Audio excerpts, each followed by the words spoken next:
So that video was from a Twitter account that focuses on homelessness in San Diego, and what you are witnessing is the result of a sweep. Now, if you don't know what a sweep is, they are when police officers storm into areas where homeless people are living, very often in tents, take all of their possessions, and then throw them away. It's one of the most horrific things that we do to homeless folks in this country, and it is a perfect result of how our system has fundamentally failed to solve the problem of homelessness. But we need to ask ourselves why they do this. Why don't we do anything more to actually structurally deal with homelessness? Well, the first answer is really simple. The reality is, if everybody was living in a home, then the prices of homes and rental properties would decrease. It's a simple case of capitalism creating artificial scarcity in order to raise prices. If everybody had a place to live, there would be less pressure for people to find a place to live. And if there's less demand for housing in the short term, then that would lead to prices going down, which at the end of the day would be good for basically everybody except for real estate investors. It'd even be a neutral move even for most homeowners, because think about it for a second. Even if the dollar value of your home goes down and theoretically you lose equity, if the value of every other home was also going down, then that equity would mean effectively the same thing as it previously did. The only people who really lose out are the people who depend on the investment in real estate in order to make revenue. That is, real estate developers, speculators, and landlords. Everybody else would win. So one of the reasons why they're focusing on sweeps is because they want people to ignore the reality of homelessness in our country without actually making sure that people are housed. Because once again, if people were housed, that would lower the cost of housing. But there's another layer to this. By doing these sweeps, what they are doing is they are forcing homeless people away from where everybody else is going to see them, and that is a problem. When homelessness is hidden from the general public, it creates this environment where there's this disconnect from homeless people, where people start to think of homeless people as though they are some magical other, as opposed to being human beings who are part of our community that our system failed. And there's a lot of psychological research that goes into this, that the more we go out of our way to ignore the reality of homelessness, the more people internally start to believe that homeless people deserve it,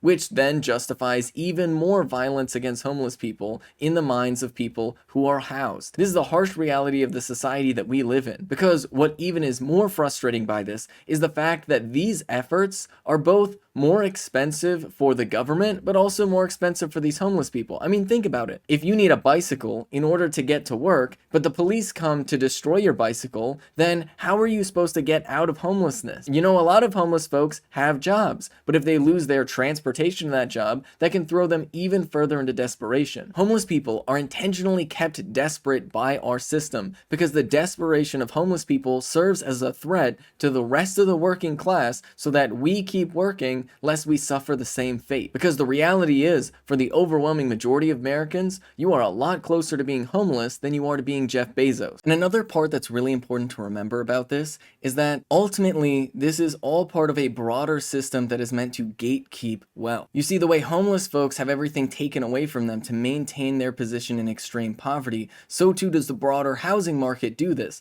You see, it's incredibly expensive to live in the areas where the highest paying jobs are. That is something that makes it difficult for people living in suburbs and rural areas to move to the cities to get a higher paying job, which is ultimately a way of gatekeeping wealth and maintaining people's current position in society. All of that would be completely overturned if we had an open and accessible free public housing situation where anybody could go if they need it. People would be able to go to public housing, better their economic situation, and then get jobs and live in areas where they would be able to survive. The whole idea here being that by gatekeeping wealth, by making it incredibly expensive to move, especially incredibly expensive to move to higher paying areas, the workforce more broadly is kept less mobile. And when there's a less mobile workforce, it allows all of the wages for everybody to be driven down. By reducing people's ability to be physically mobile, it also reduces their ability for social mobility. And by reducing that social mobility and keeping everything stagnant,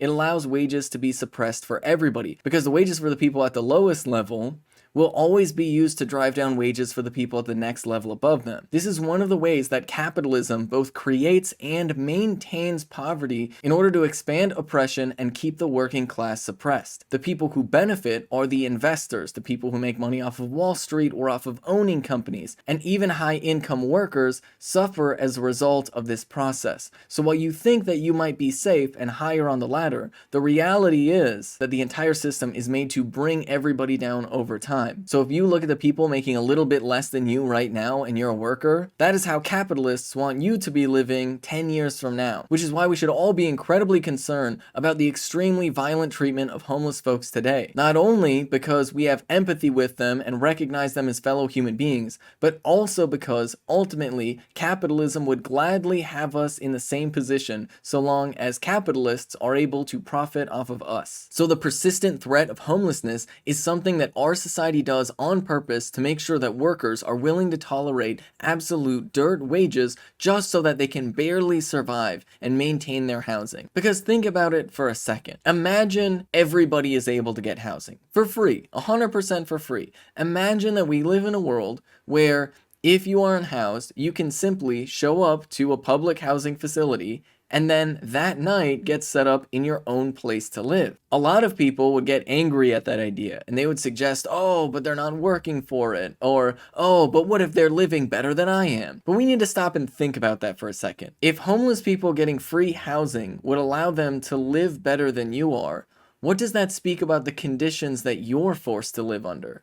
What does that speak about what capitalism has taken from you and how you are being exploited under this system as well? The reality is we should be in solidarity with homeless folks and we should fight for universal housing so that if we're ever struggling, if any of us ever find ourselves struggling, we should always be able to rely on public housing just in case the worst happens in our lives. This would have the beneficial effect of reducing the cost of housing for everybody because landlords are still going to want to make money. And if public housing is always available for free to everybody, well, then you bet that they would have to put in place some sort of perks in order to justify people paying rent to them. This means that not only would the cost of housing go down, but the quality of housing would also significantly go up. This is Ben Carollo with Rebel Headquarters. You can catch my show Galaxy Brain on the Young Turks Twitch channel every Friday at 4 p.m. Eastern Time. If you want to stay up to date with my content, you can follow me at Benjamin Carollo on Twitter. And lastly, to those of you who might be wondering or have noticed, my pronouns are in fact she, her.